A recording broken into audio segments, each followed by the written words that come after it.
Mein Titel für heute Morgen ist Revolution, die Bergpredigt. In den kommenden Wochen, wir werden die Bergpredigt miteinander studieren. Und ich weiß nicht, ob du das so je gesehen hast, als eine Ankündigung Gottes, dass Veränderung ist jetzt angekommen. Die Bergpredigt wurde gleich am Beginn von Jesus' Dienst verkündigt. Es ist das längste Aussagen Jesu, die wir haben im Neuen Testament. Als Bibellehrer und als Pastor, man muss mit Furcht und Zittern diese große Passage angehen, weil es ist fast überheblich zu sagen, ich werde das euch auslegen, weil das ist das größte Predigt, die je gepredigt worden ist in der Geschichte der Menschheit. Aber was ich noch nicht wirklich verstanden habe, und das hat mich nicht losgelassen, als ich saß auf meinem Stuhl mit meinem Bein so, ich konnte es nicht bewegen 2 Tage. Ich hatte immer wieder diese Gedanken und dann kam dieses Wort Revolution. Und ich dachte, Gott, das ist ziemlich radical. Und dann habe ich das Wort Revolution in Duden angeschaut. Eine Revolution ist ein grundlegender und nachhaltiger Strukturwandel. Es ist eine radikale Veränderung der bestehenden Verhältnisse. Wir müssen hier theologisch das ein bisschen angehen miteinander, weil man muss verstehen, wie man die Bibel, wie Paulus sagte, richtig schneidet oder wie auf Englisch es heißt, richtig auseinander nimmt. Rightly dividing the word of God. Richtig das Wort Gottes schneiden, damit man das sehen kann. Und es gibt eine grundsätzliche Regel, die ich gelernt habe vor über 40 Jahren. Und das hat mir immer geholfen. Es gibt 3 Fragen, die du immer stellen musst, wenn immer du die Bibel liest. Du musst zuerst fragen, wer spricht hier? Weil es ist auch entscheidend. Es kann sein, dass du etwas in der Bibel gefunden hast, aber ist diese Aussage eine Aussage der Wahrheit? Weil jetzt kommt ein Hammer.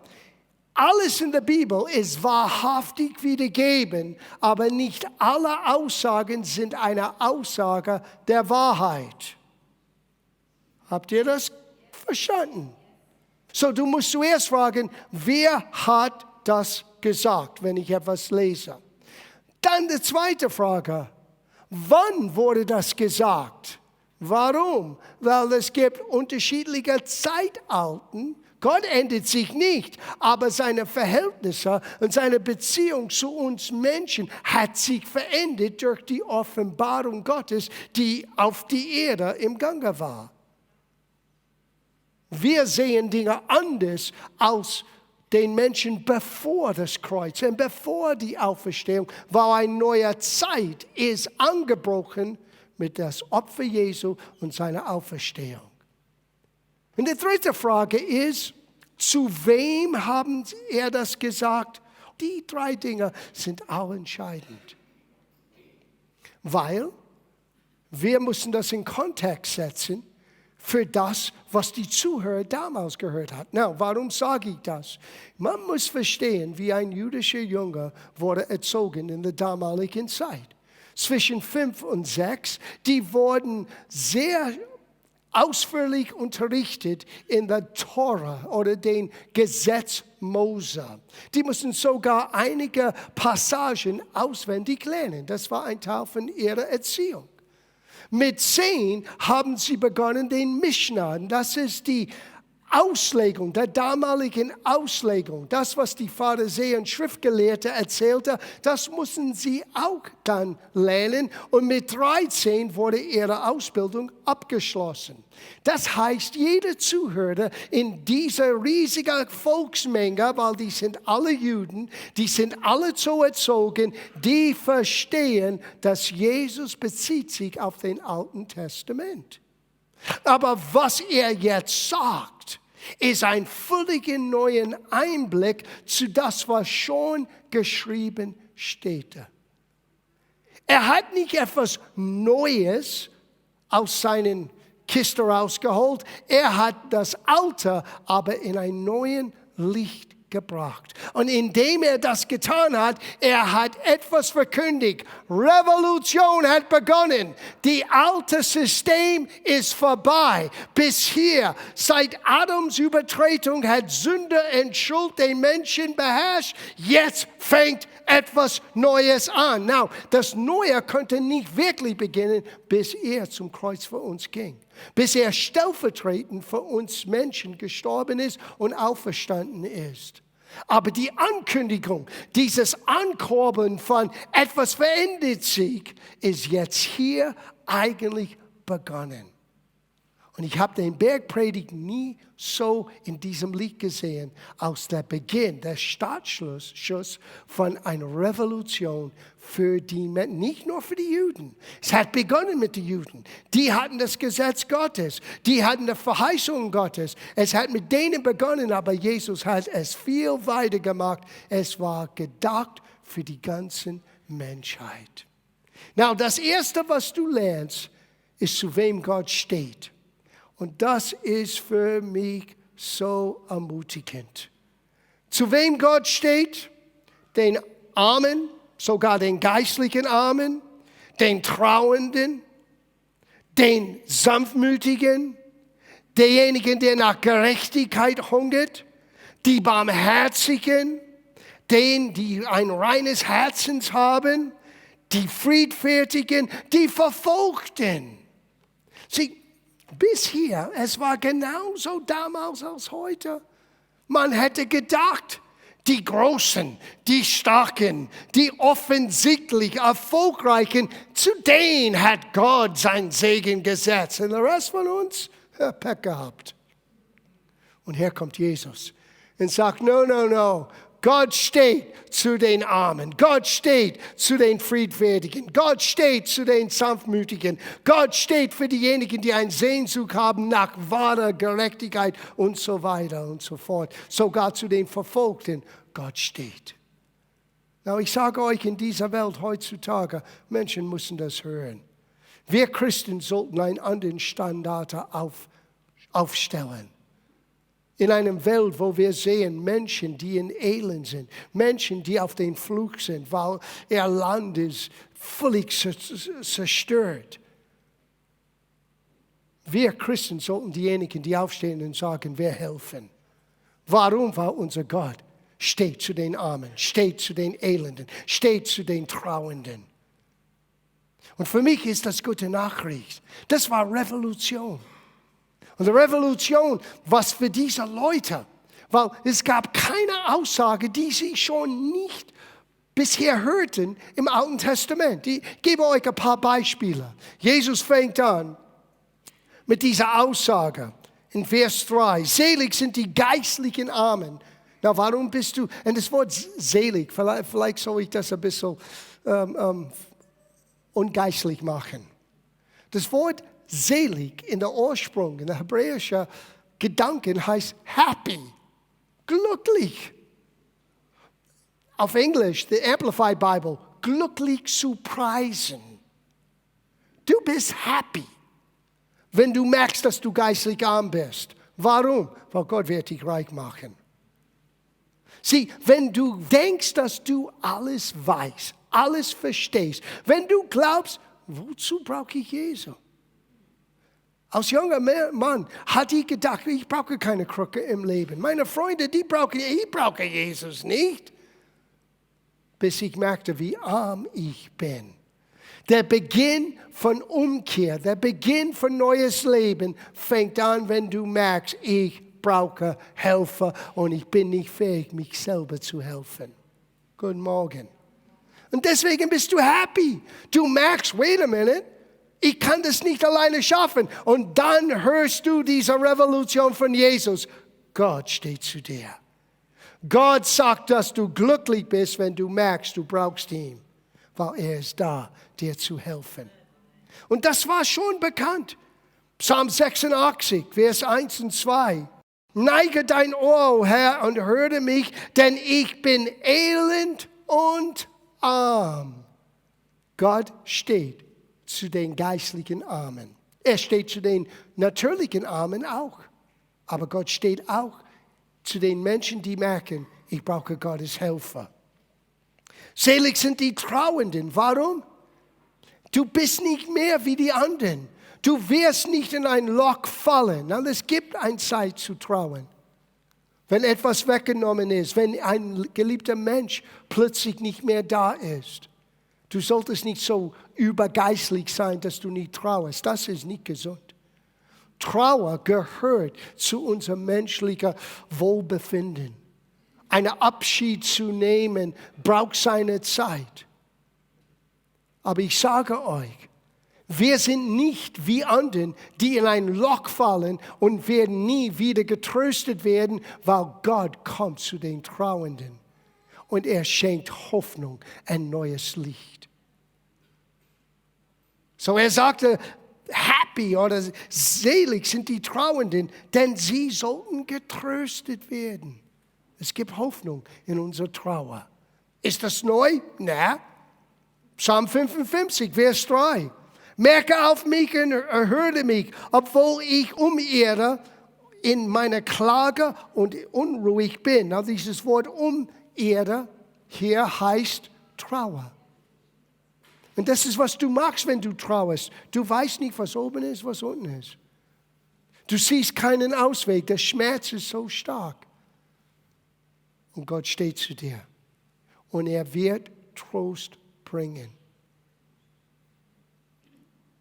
Selig sind die Sanftmütigen.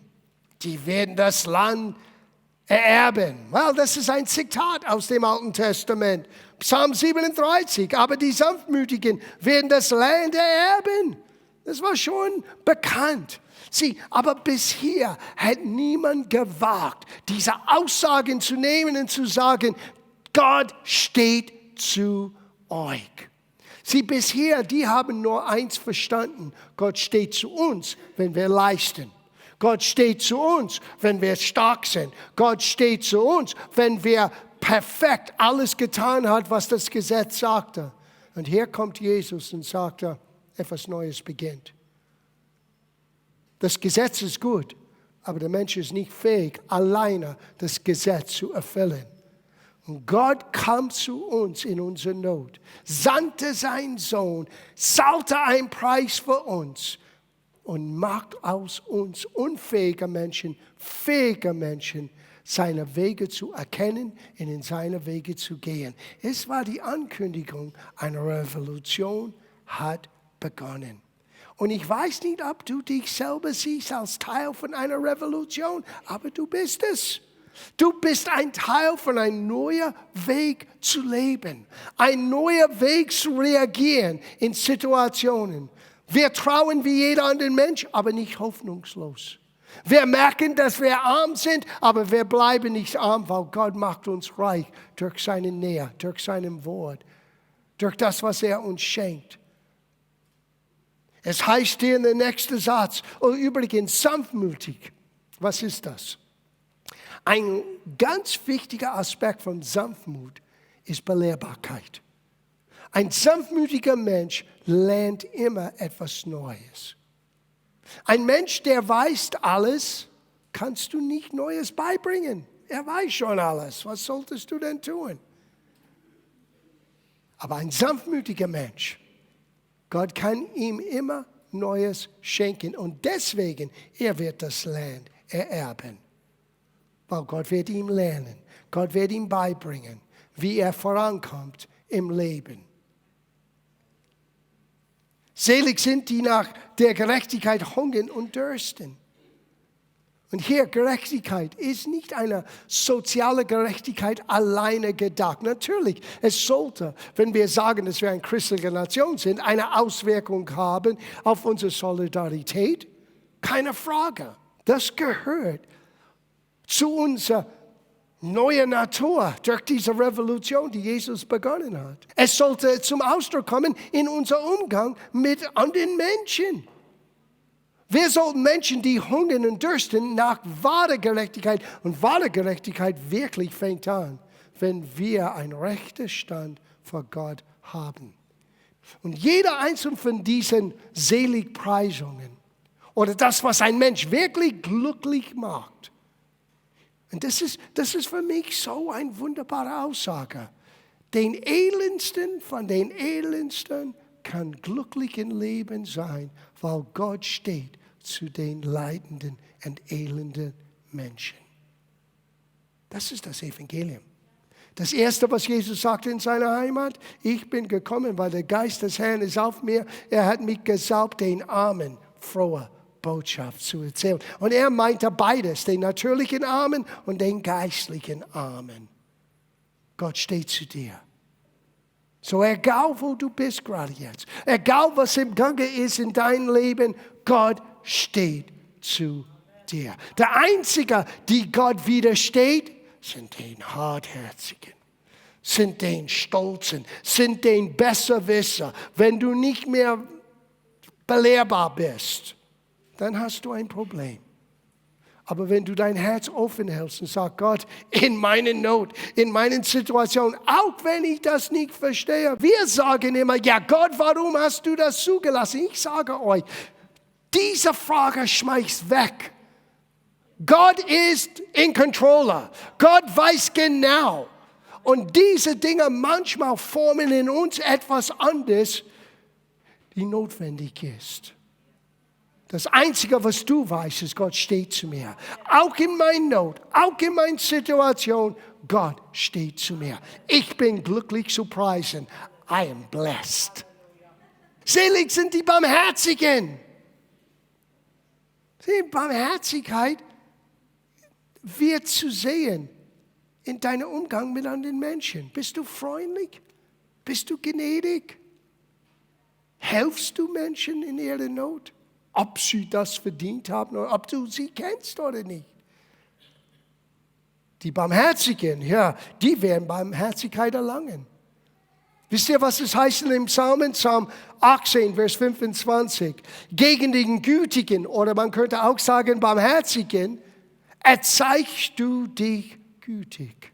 So, wenn du barmherzig bist, Gott wird dir auch Barmherzigkeit geben.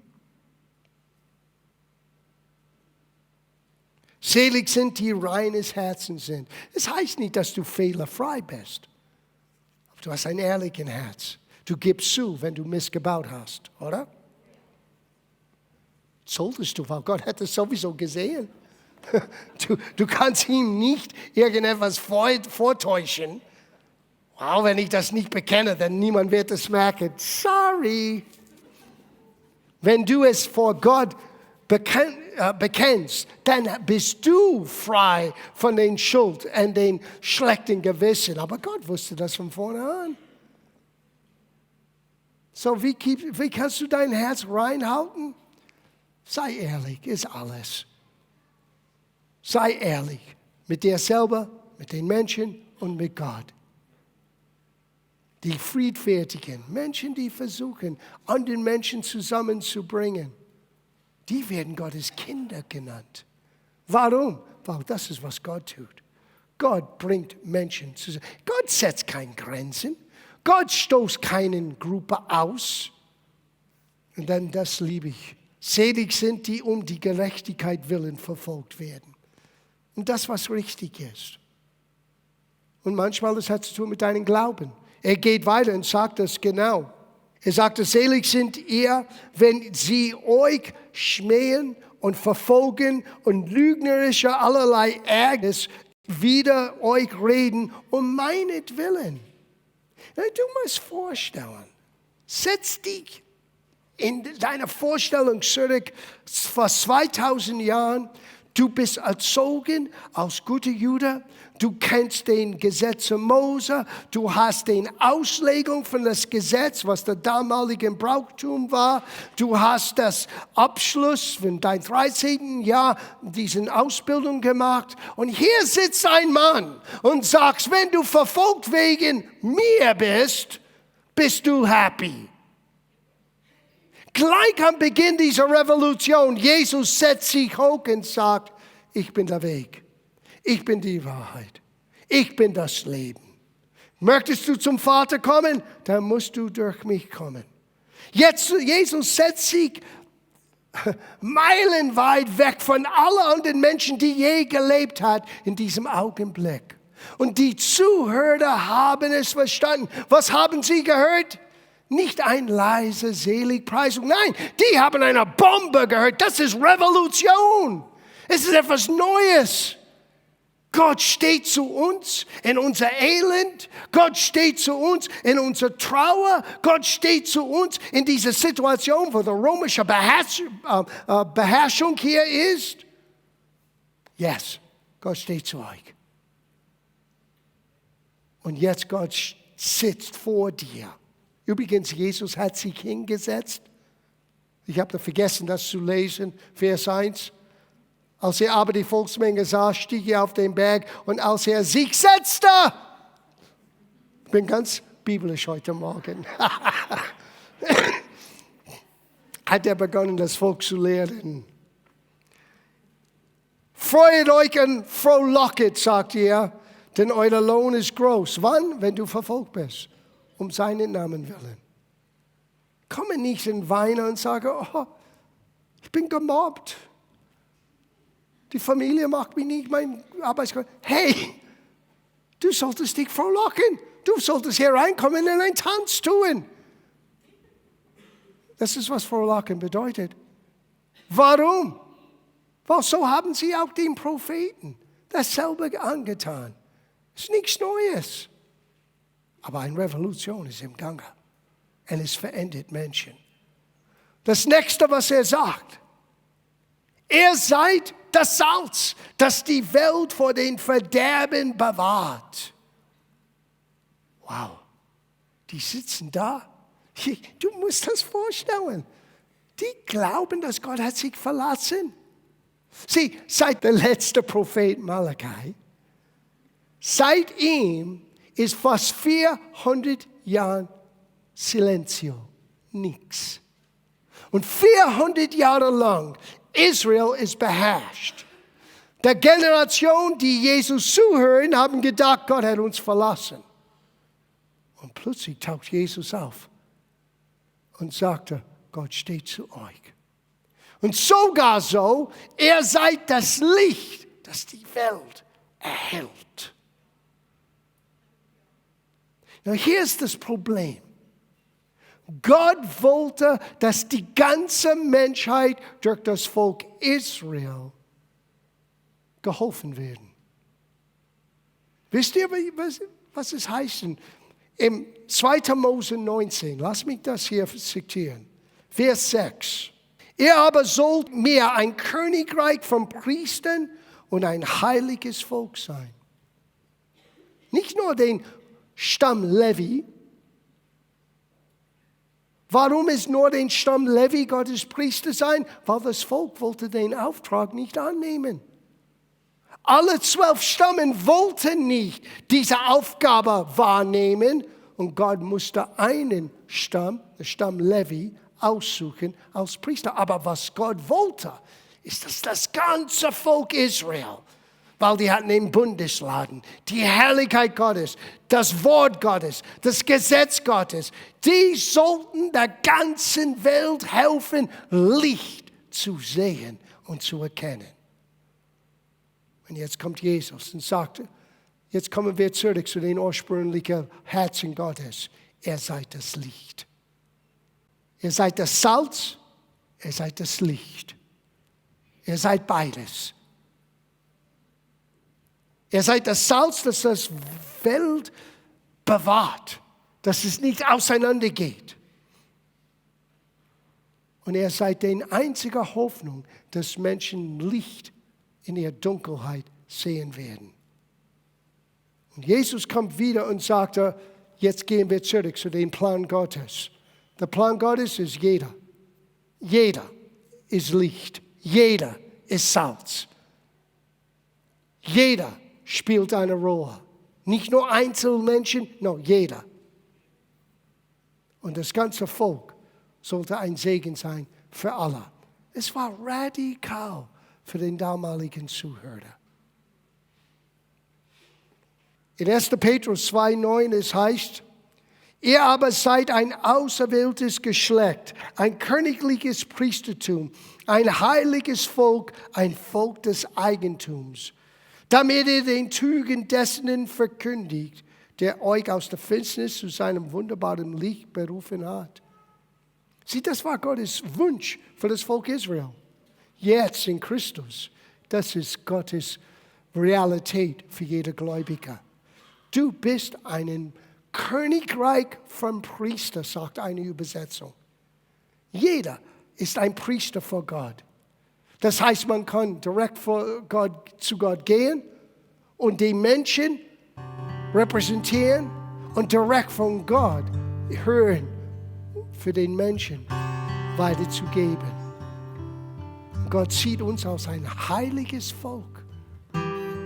Wir sind sein Eigentum.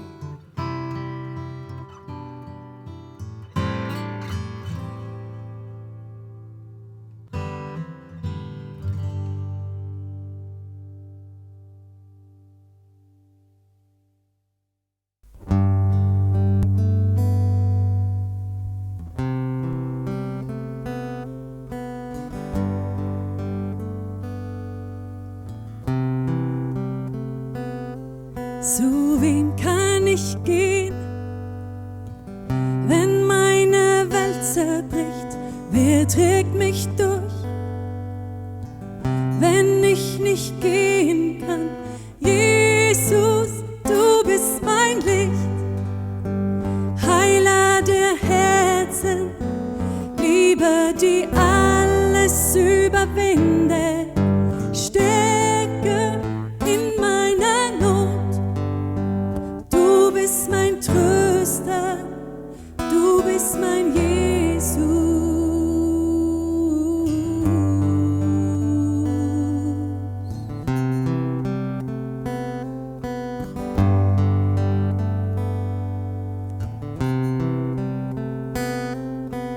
Du schenkst mir Kraft, führst mich zu frischen Quellen, du leitest mich auf sicheren Wegen, weil du mein Hirte bist, fürchte ich nichts. Du bist mein Schutz und Schild, und du deckst mir den Tisch, gibst mir mehr als genug.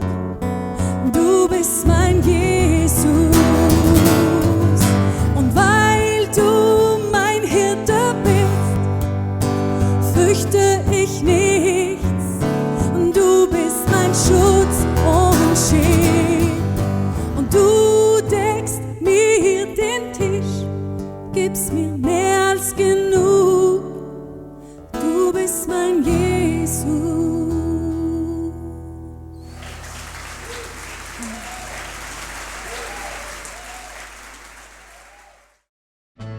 Sie sahen eine Sendung von Gospel Life Center. Unser Gottesdienst findet sonntags um 10:15 Uhr statt. Wenn Sie weitere Informationen über unsere Aktivitäten haben möchten, sind wir erreichbar unter der Telefonnummer 089 903 8803. Oder besuchen Sie unsere Website www.glc.de. Wir wünschen Ihnen Gottes Segen.